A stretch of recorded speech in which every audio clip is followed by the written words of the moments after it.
नमस्कार, KP news के 10 बजे के कर्नाटका बुलेटिन में आपका स्वागत है। मैं हिना शेख आपके साथ। पहले एक नजर डालते हैं आज के मुख्य समाचारों पर। माइनॉरिटी रिफॉर्म फोरम के जिला अध्यक्ष डॉक्टर मकसूद चंदा ने कहा, ट्रेनिंग कैंप शुरू किया जा रहा है। कर्नाटक विधानसभा में येडियुरप्पा ने कहा, आरएसएस के प्रशिक्षण ने मुझे उठने में मदद की। मुख्यमंत्री बोम्मई ने कर्नाटक के मुख्यमंत्रियों के लिए दिल्ली में प्रधानमंत्री संग्रहालय जैसी संस्था का प्रस्ताव रखा। जेडीएस 26 फरवरी को हासन उम्मीदवार तय कर सकती है, भवानी सबसे आगे।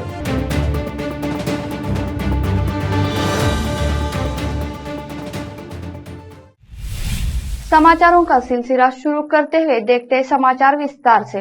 पहले देखते हैं स्थानीय समाचार। Minority and paramilitary advance readiness coaching camp के ऑनलाइन एप्लीकेशन की कल अंतिम तारीख है। Karnataka Kalyan human resource agriculture and cultural society द्वारा 3 माह की ट्रेनिंग की सुविधा उपलब्ध कराई जाने की बात माइनॉरिटी रिफॉर्म फोरम के जिला अध्यक्ष डॉक्टर मकसूद चंदा ने कही है।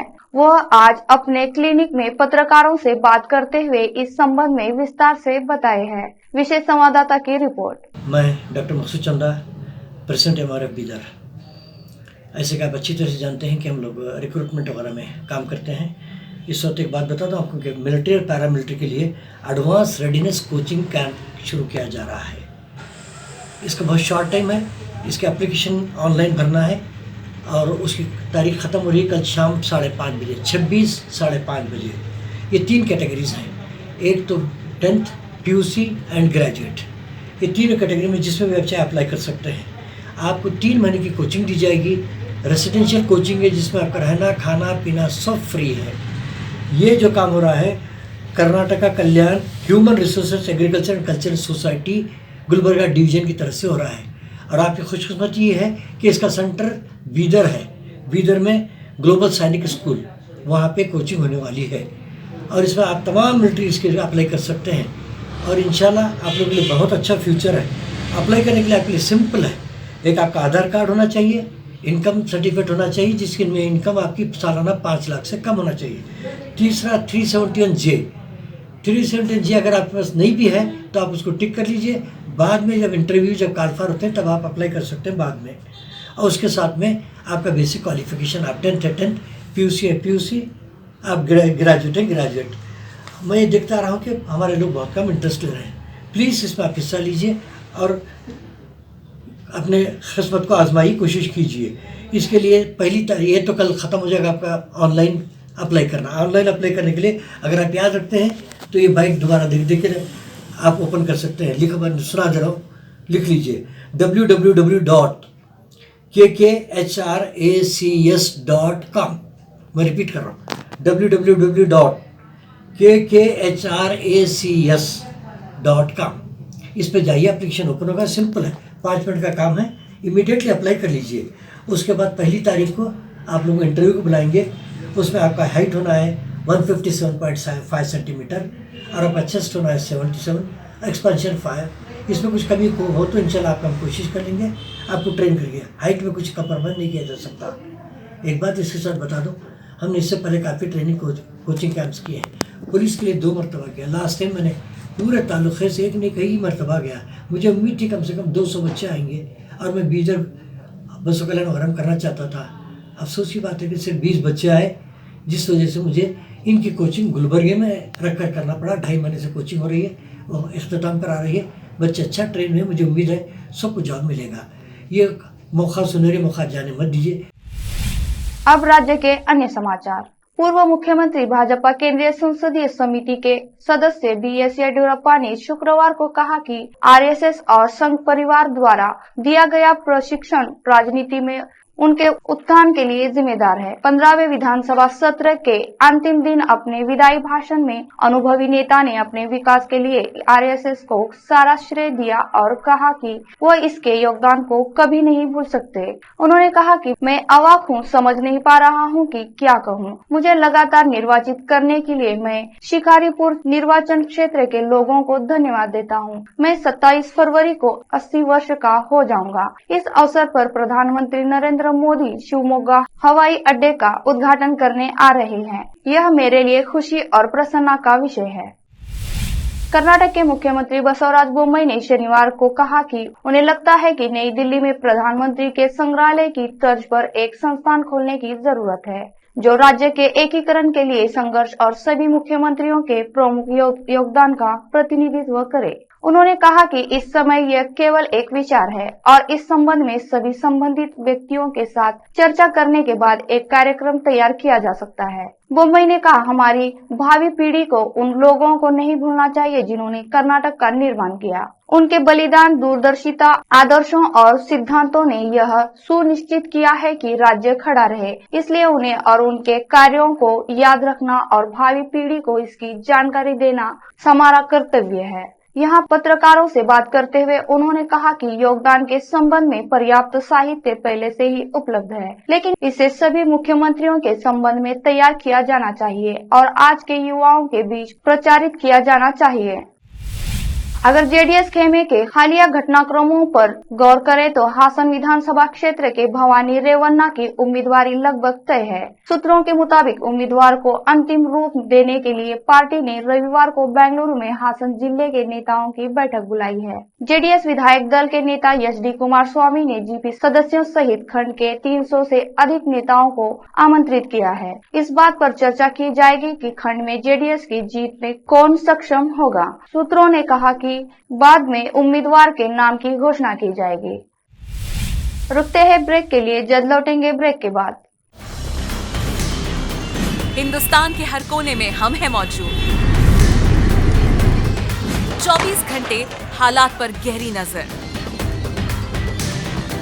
खबरों से जुड़े चुपते सवालात और आपको दिखाता है धार्मिक, सामाजिक, राजनीतिक, लोकल और इंटरनेशनल न्यूज की सबसे बेहतर कवरेज, जो आपको रखती है हर पल बाखबर। देश और दुनिया भर की खबर के लिए देखते रहें KP news 24/7। Noor education trust Bidar की ओर से चलाए जाने वाला Noor MEd and BEd college Bidar, recognized by NCTE Delhi and affiliated to Gulbarga University, Gulbarga. Admission are open for the academic year 2022-23. विशेषज्ञ और सक्षम शिक्षकों द्वारा शिक्षा प्राप्त करने के लिए नूर एमएड एंड बीएड कॉलेज में दाखिला लें और शांत वातावरण में शिक्षा प्राप्त करें। बीदर शहर में बेहतर शिक्षा का एकमात्र केंद्र Noor MEd and BEd college, Shahpur gate, Bidar. Phone numbers 9945283920, 8482221297। Break के बाद आपका स्वागत है। कर्नाटक उच्च न्यायालय ने शुक्रवार को कर्नाटक प्रदेश कांग्रेस कमेटी केपीसीसी के अध्यक्ष डीके शिवकुमार के खिलाफ आय से अधिक संपत्ति के मामले की जांच पर रोक को 3 मार्च 2023 तक बढ़ा दी गई है। न्यायमूर्ति के नटराजन ने जांच एजेंसी सीबीआई को सुनवाई की अगली तारीख तक चल रही जांच के संबंध में सीटी रिपोर्ट पेश करने को कहा। सुनवाई के दौरान सीबीआई के वकील ने अदालत को सूचित किया कि 10 फरवरी 2023 को दिए गए स्थगन के अंतरिम आदेश को रद्द करने के लिए एक वादकालीन आवेदन दायर किया गया है। न्यायाधीश ने अधिवक्ता को दिन के दौरान रजिस्ट्री के समक्ष आवेदन दायर करने के लिए कहा। विपक्ष नेता सिद्धरामैया ने कहा कि मुख्यमंत्री बसवराज बोम्मई ने भाजपा सरकार के खिलाफ भ्रष्टाचार के आरोपों को छिपाने के लिए अर्कावती लेआउट को गैर अधिसूचित करने पर विधानसभा में गलत जानकारी देने के लिए न्यायमूर्ति एच.एस. केम्पन्ना आयोग की रिपोर्ट का इस्तेमाल किया। सिद्धरामैया ने एक संवाददाता सम्मेलन में कहा, यह सरकार भ्रष्टाचार के आरोपों को छिपाने के लिए हमें दोष देने की कोशिश कर रही है, क्योंकि हमने 40% कमीशन के आरोप को एक आंदोलन में बदल दिया है। बोम्मई द्वारा न्यायमूर्ति केम्पन्ना आयोग की रिपोर्ट के अंश पढ़े जाने के एक दिन बाद सिद्धरामैया का खंडन आया, जो सार्वजनिक नहीं है, और पिछली कांग्रेस सरकार पर अरकवती लेआउट भूमि को फिर से या डिनोटिफाइड करने का आरोप लगाया। जब मैं विधानसभा में मौजूद नहीं था तो बोम्मई चिल्लाए और यह धारणा बनाई कि 8,000 करोड़ रुपए का बड़ा घोटाला हुआ है। केम्पन्ना आयोग ने कहा है कि मैंने एक गुंटा भूमि को भी गैर अधिसूचित नहीं किया। बोम्मई सदा झूठ बोल रहे हैं, सिद्धरामैया ने कहा। मुख्यमंत्री बसवराज बोम्मई ने कहा कि कर्नाटक की अर्थव्यवस्था वित्तीय वर्ष 2023-24 में पूर्व कोविड चरण में वापस आ जाएगी और राज्य चालू वित्त वर्ष के अंत तक राजस्व अधिवेशन बन सकता है। परिषद में शुक्रवार को बजट चर्चा के जवाब में बोम्मई ने कहा कि आमतौर पर साल दर साल बजट आकार में वृद्धि लगभग 6-8% होगी, लेकिन राज्य के बजट में वृद्धि हुई थी। पिछले वर्ष की तुलना में 16%। अनुमान लगाया गया था कि इस वित्तीय वर्ष के अंत तक 14,699 करोड़ रुपए का राजस्व घाटा होगा।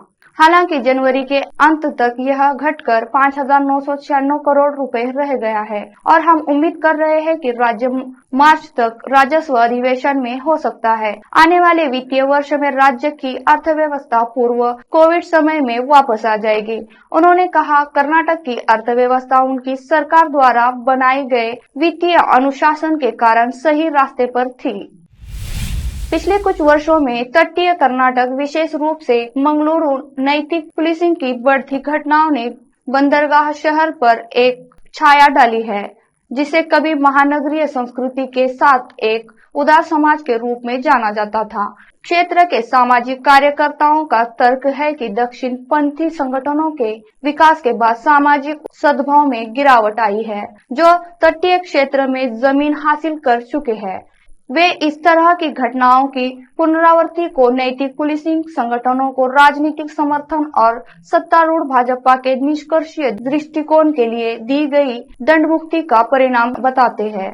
मोरल पुलिसिंग ज्यादातर उन क्षेत्रों में होती है जहां बजरंग दल जैसे हिंदुत्ववादी संगठन मौजूद है और इससे छात्रों सहित युवा पीढ़ी के मानस और प्रभावित किया है। हाल के दिनों में सबसे भयावह घटना पिछले साल 25 जुलाई को सामने आई थी, जब बजरंग दल के कार्यकर्ता शहर के एक पब में महिलाओं के पार्टी करने का विरोध करते हुए घुस गए थे। छात्रों के साथ दुर्व्यवहार किया गया और प्रदर्शनकारियों ने उन्हें खदेड़ दिया। इस हमले ने सभी को 2009 में श्री राम सेना के सदस्यों द्वारा एक अन्य पब में लड़कियों पर कुख्यात हमले की याद दिला दी।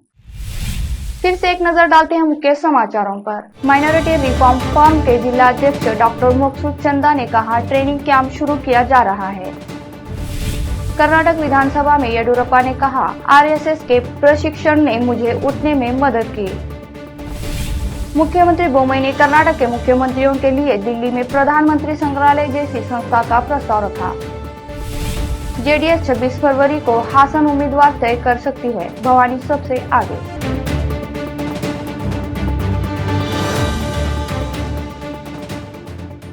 केपी न्यूज के कर्नाटका के बुलेटिन में आज इतना ही। अन्य समाचारों के लिए जुड़े रहे हमारे चैनल से। धन्यवाद।